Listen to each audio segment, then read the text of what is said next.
in relation to public or official acts.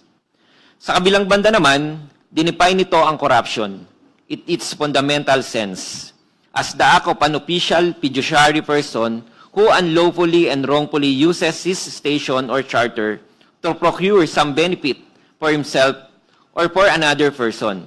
Contrary to duty of the rights of others, it pertains to an act done with an intent to give some advantage inconsistent with official duty and the rights of others.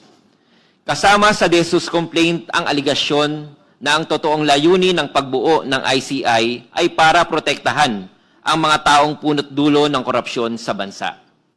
Kapansin-pansin nga naman na walang nangyaring pag-imbestiga ang ICI sa mga pangalang ikinanta ng taong kanilang tinutugis ngayon at napabalitang nasa Portugal at Sweden. Dagdag pa, bigla na lamang natapos umano ang layunin ng ICI pagkatapos lumutang ang pangalan ng Pangulo na siya umano ang may utos ng lahat. Partikular na ang pag-deliver sa kanya ng mga quote-unquote basura. Hindi biro ang mga bilyones na laman ng mga maleta na kung tawagin nila ay basura. Ang mga basurang ito ay dugot pawis ng mga mamayang Pilipino na tapat na nagbabayad ng buwis ng buong tiwalang ang perang ito ay gagamitin para sa ikauunlad ng lahat. Ang basura pong ito ay kayang-kayang magpagaan at magsalba ng buhay ng mga Pilipino. Ang mga basura pong ito ay kayang makapagpakain, makapagpaaral at makapagpa-ospital at makapagbigay ng maayos na tirahan sa bawat pamilyang mas nangangailangan.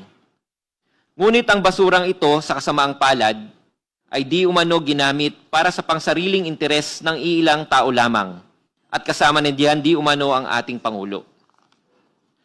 Pangalawa, culpable violation of the Constitution.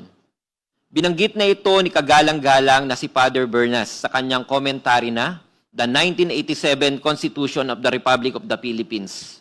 A commentary na the culpable violation of the Constitution must be understood to mean willful and intentional violation of the Constitution and not violations committed unintentionally or involuntarily, or in good faith or through an honest mistake of judgment.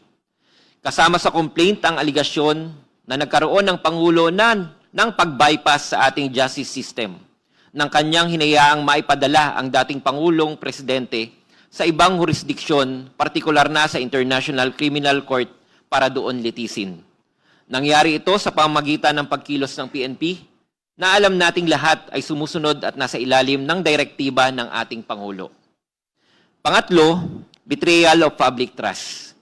Sa kasong Emilio Gonzales versus Office of the President acting through the represented by Executive Secretary Paquito N. Ochoa Jr.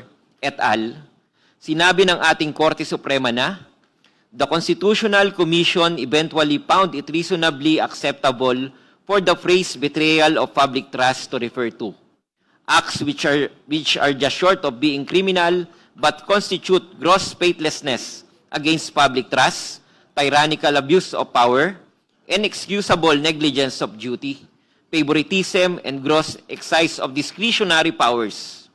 In other words, acts that should constitute betrayal of public trust as to warrant removal from office may be less than criminal but must be attended by bad faith and of such gravity, seriousness as the other ground for impeachment. Malinaw na papasok dito ang aligasyon ukol sa failure ng Pangulo na ibito ang unprogrammed appropriations at ilang special provisions nito